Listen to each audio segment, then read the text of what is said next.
Welcome back to the channel. If you enjoy videos that explain the human mind, emotions, and science behind everyday feelings, you're in the right place.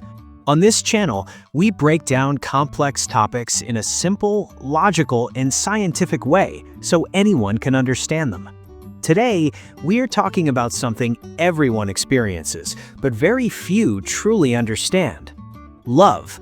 More specifically, what actually happens inside your brain when you fall in love? Why does one person suddenly become so important? Why does your heart race, your thoughts obsess, and your emotions feel completely out of control? And how do you know whether what you're feeling is real love or just attraction? By the end of this video, you will understand the neuroscience behind love, how your brain creates attraction, how love is different from attraction, and why confusing the two can completely change your relationships. Let's begin. Love is not just an emotion. It is not magic, and it is not random. Love is a biological process controlled by your brain. From an evolutionary point of view, love exists for survival. It helps humans reproduce, bond, and stay together long enough to raise offspring. To do this, the brain uses chemicals called neurotransmitters and hormones.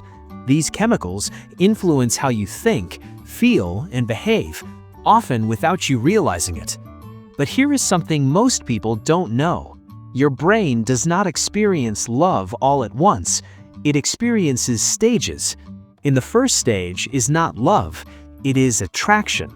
Attraction is the initial pull towards someone. It happens fast, sometimes instantly. You don't choose it, your brain decides for you. When you feel attracted to someone, the most powerful chemical released in your brain is dopamine. Dopamine is the same chemical involved in pleasure, motivation, and reward. It is released when you eat good food, win a game, or receive social validation. This is why attraction feels exciting. This is why you feel energized, focused, and emotionally high around a specific person. Your brain is basically saying, "This feels good. I want more of this." That's also why attraction can feel addictive. Brain scans show that attraction activates the same reward circuits as gambling and addictive substances. This does not mean attraction is bad. It means it is powerful. Along with dopamine, your brain releases norepinephrine. This chemical increases alertness and energy. It makes your heart beat faster. It sharpens memory.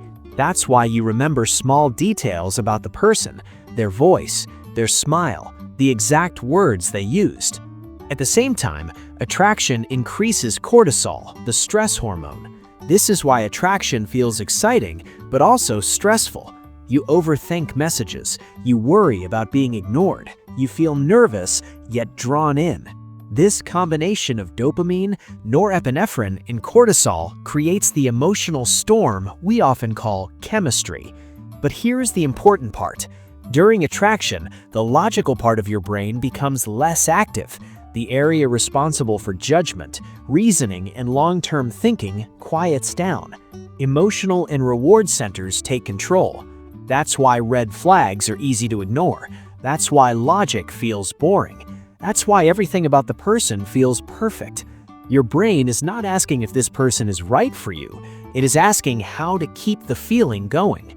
This is why attraction feels so intense, but intensity is not love. Attraction is fast. Attraction is chemical. Attraction is temporary. In most cases, attraction lasts weeks or months. If nothing deeper forms, dopamine levels drop, the excitement fades, and suddenly the feelings disappear. This is why crushes fade and infatuations end abruptly. Now let's talk about love. Love is very different from attraction. Love is not about excitement. Love is about bonding, safety, and trust. When love begins to form, your brain chemistry changes. Dopamine becomes more stable, and new chemicals take the lead. One of the most important is oxytocin. Oxytocin is often called the bonding hormone. It is released through physical touch, eye contact, emotional intimacy, and trust. Oxytocin creates feelings of safety and emotional connection. It tells your brain, this person is safe, this person matters. This is why love feels warm instead of intense, why it feels calm instead of chaotic, why being with the person feels peaceful. Another chemical involved in love is vasopressin. Vasopressin supports long-term bonding and commitment. It strengthens the feeling of loyalty and emotional attachment. Together, oxytocin and vasopressin create stability. This is why love does not feel like a constant emotional high. It feels secure. When love develops, the logical part of your brain becomes active again. You think clearly. You regulate emotions better. You plan long-term. Love allows you to care not just about how you feel, but how the other person feels too.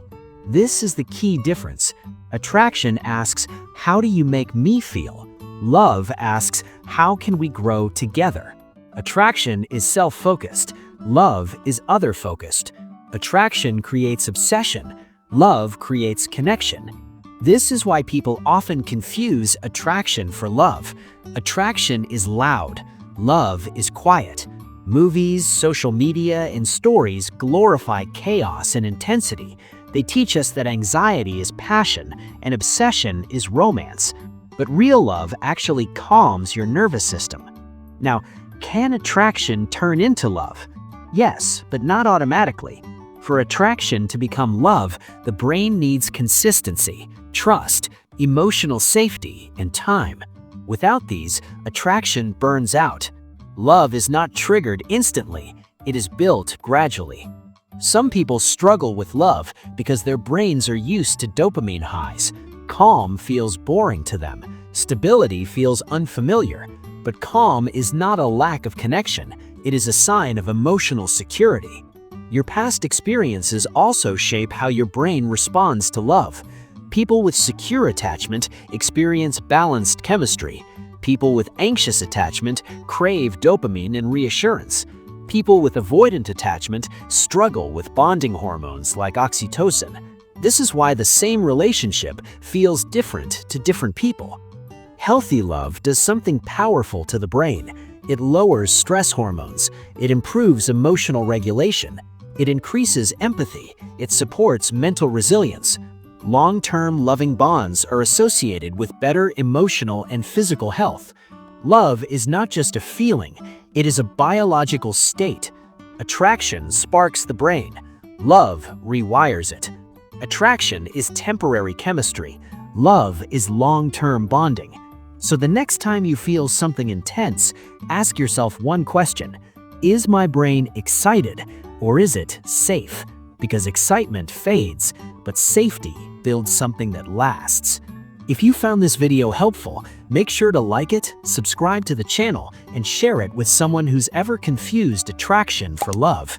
Your brain doesn't fall in love by accident, it does it by design.